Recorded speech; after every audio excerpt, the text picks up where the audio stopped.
आज हम seventh class की ज्योग्राफी स्टार्ट कर रहे हैं, जो कि सेवन्थ क्लास के साथ साथ बहुत सारे एग्जामिनेशन जैसे आपके यूपीएससी के लिए, पीसीएस के लिए और भी कई सारे एग्जामिनेशन, एसएससी के कॉन्सेप्ट क्लियरिटी के लिए कई सारे एग्जामिनेशन जो आप कंडक्ट करते हैं उसके लिए इम्पॉर्टेंट है। ठीक है, इसको ध्यान से देखेंगे। सबसे पहला क्वेश्चन है इसके अंदर, व्हाट इज़ एनवायरनमेंट। ठीक है, एनवायरनमेंट क्या होता है? तो environment the place, people, things and nature, place, people, things and nature that surround any living organism। कोई भी ऐसा लिविंग ऑर्गेनिज्म हो, ध्यान से देखिए, कोई भी ऐसा लिविंग ऑर्गेनिज्म हो जो इन सब चीज़ों से सराउंडेड होता हो, जगह से, लोगों से, चीज़ों से और नेचर से। ठीक है, इज कॉल्ड एनवायरनमेंट। वो उस व्यक्ति का एनवायरनमेंट कहलाता है। क्लियर बात। It is a combination of, ये कॉम्बिनेशन होता है नेचुरल का एंड ह्यूमन मेड। ठीक है, फिनोमिनन। आगे, while the natural environment refers to both biotic and abiotic condition. Biotic और अबायोटिक कंडीशन यानी कि बायोटिक में लिविंग थिंग्स होता है और अबायोटिक में नॉन लिविंग थिंग्स होता है। ठीक है, condition existing on the earth. Human environment reveals the activities, creation and interaction among the human beings. ठीक है, ह्यूमन एनवायरनमेंट में जो भी आपकी एक्टिविटी होती है, जैसे बिल्डिंग क्रिएट करना या आपने कोई भी इकोनॉमिकल एक्टिविटी करी है, इंस्टीट्यूशंस बनाना, ह्यूमन एनवायरनमेंट ने अपने लिए इंस्टीट्यूशंस बनाए हैं जो और दूसरों ह्यूमन बींग से इंटरेक्ट करना, that is called human environment. ठीक है, तो ये पूरा एक डेफिनेशंस व्हाट इज़ एनवायरनमेंट की दी गई है और पूरा का पूरा एक ही कॉन्सेप्ट क्लियर किया गया है। नेक्स्ट है आपका, what are the components of environment. Environment के कंपोनेंट्स क्या होते हैं, इस फिगर को हम देख करके अच्छे समझेंगे। कंपोनेंट्स ऑफ एनवायरनमेंट, सबसे पहले नेचुरल की ओर जाते हैं। नेचुरल में आपका क्या क्या आता है, लैंड जिसको आप लिथोस्फीयर भी बोलते हैं। ठीक है, फिर आपका एयर जिसको आप एटमॉस्फेयर भी बोलते हैं, और यहाँ पर वाटर हाइड्रोस्फीयर हो गया आपका, और लिविंग थिंग्स बायोस्फीयर हो गया।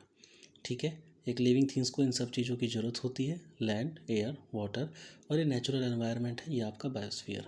ठीक है, नेचुरल एनवायरनमेंट हो गया। फिर आपका human made environment. Human made environment में क्या क्या है, जैसे आपका बिल्डिंग्स है, पार्क्स है, आपका ब्रिज है, रोड्स, मोनूमेंट्स और आपका इंडस्ट्रीज़। ठीक है, ये आपने ह्यूमन मेड एनवायरनमेंट में।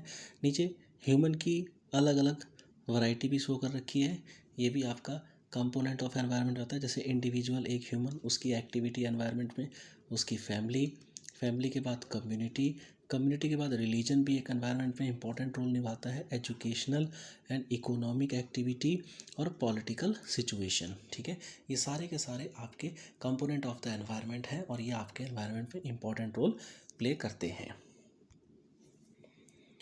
नेक्स्ट क्वेश्चन हमारा है, व्हाट इज़ एटमॉस्फेयर। एटमॉस्फेयर क्या होता है? Atmosphere is the thin layer of the air.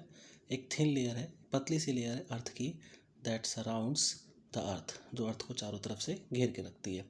The gravitational force, जो ग्रेविटेशनल फोर्स है of the earth hold the atmosphere, ये एटमॉस्फेयर को होल्ड करके रखता है अराउंड इट।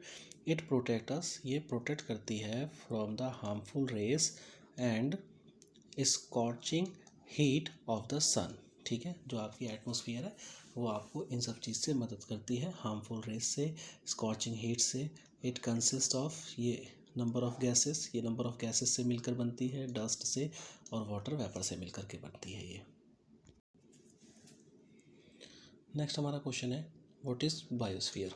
ठीक है, बायोस्फीयर क्या होता है, प्लांट एंड एनिमल किंगडम। ठीक है, दोनों के दोनों, प्लांट और animal kingdom together make biosphere, ये दोनों मिलकर के बायोस्फीयर बनाते हैं, और द लिविंग वर्ल्ड। ठीक है, ये बायोस्फीयर क्या है, आपका लिविंग वर्ल्ड है। ठीक है, इस चीज़ को ध्यान रखिएगा।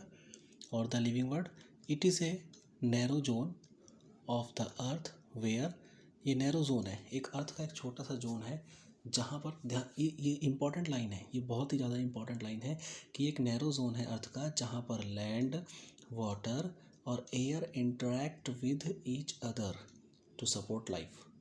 ठीक है, लिविंग वर्ल्ड को बायोस्फीयर रिप्रेजेंट करता है। ठीक है, लिविंग वर्ल्ड को, लिविंग वर्ल्ड के लिए क्या क्या चीज़ ज़रूरत है, रहने के लिए जगह चाहिए, आसपास वाटर चाहिए और एयर चाहिए।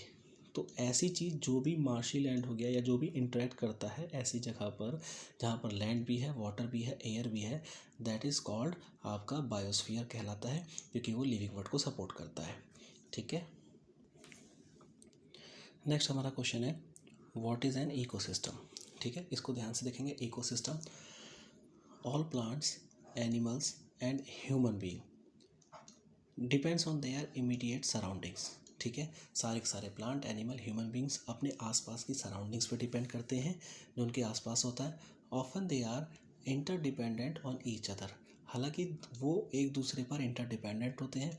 दिस रिलेशनशिप, जो इनका रिलेशंस होता है between the living organism as well as relation between the organism and their surroundings. ठीक है, देखिए दो तरह के रिलेशन बता रहा है। रिलेशन कौन कौन सा, कि उनके लिविंग ऑर्गेनिज्म के बीच में रिलेशन।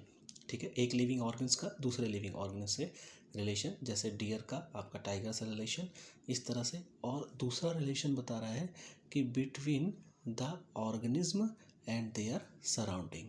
ठीक है, और जो ऑर्गेनिज्म होता है और जो उसके आसपास का रिलेशन होता है सराउंडिंग्स का, जैसे अगर आप कोल्ड रीजन है तो कोल्ड रीजन में कैसे आपके एनिमल्स पाए जाएंगे, है ना। माउंटेन रीजन है तो माउंटेन बियर, ठीक है, टाइगर भी माउंटेन वाले। तो इस तरह से आपका सराउंडिंग्स, अब जैसे आपका डेजर्ट है तो डेजर्ट में कैमल, तो ये सारी चीज़ें पाई जाती हैं। फॉर्म एन इकोसिस्टम, ये आपका इकोसिस्टम डेवलप करता है।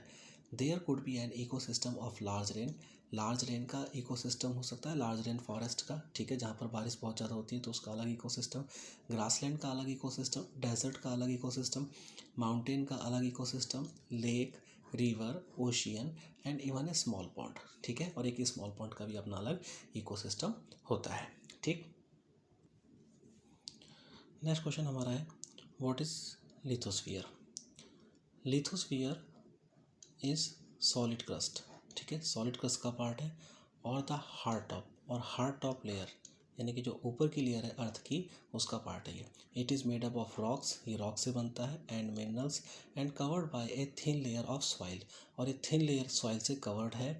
It is an irregular surface with various landform. Irregular surface का मतलब होता है कि ये प्लेन सरफेस नहीं है, बिल्कुल इरेगुलरिटीज़ है इसके अंदर, जैसे कहीं ऊंचा है माउंटेन्स, प्लेटू कहीं पर है, कहीं प्लेन है, कहीं वैली है। ठीक है, एक्सेट्रा।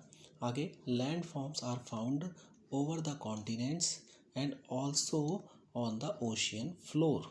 ठीक है, लैंड फॉर्म्स कहाँ कहाँ पाए जाते हैं, कॉन्टिनेंट्स पे भी पाए जाते हैं और ओशियन फ्लोर पे भी पाए जाते हैं।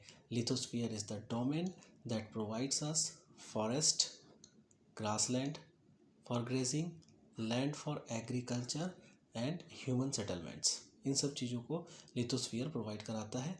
It is also a source of mineral wealth, ये मिनरल वेल्थ का भी सोर्स होता है। नेक्स्ट हमारा क्वेश्चन है व्हाट इज़ हाइड्रोस्फीयर। ठीक है, हाइड्रोस्फीयर क्या है, द डोमेन ऑफ वाटर, ये वाटर का एरिया है, is refer to as hydrosphere, जो हाइड्रोस्फीयर के तौर पर रेफर किया जाता है। It comprises various source of water and different type of water bodies like river, lake, seas, oceans, etc. It is essential for all living organism, ये सभी के सभी लिविंग ऑर्गेनिज्म के लिए बहुत ही ज़रूरी है। ठीक है, ये कुछ इंपॉर्टेंट चीज़ें हैं, ये मैंने करवा दी आपको, और ये बहुत सारे एग्जामिनेशंस के लिए एक बहुत ही अच्छा प्ले रोल करता है, आपके एनहांस करता है आपकी नॉलेज को भी। ठीक है, समझ में आएगा, लाइक शेयर जरूर कीजिएगा। Thank you.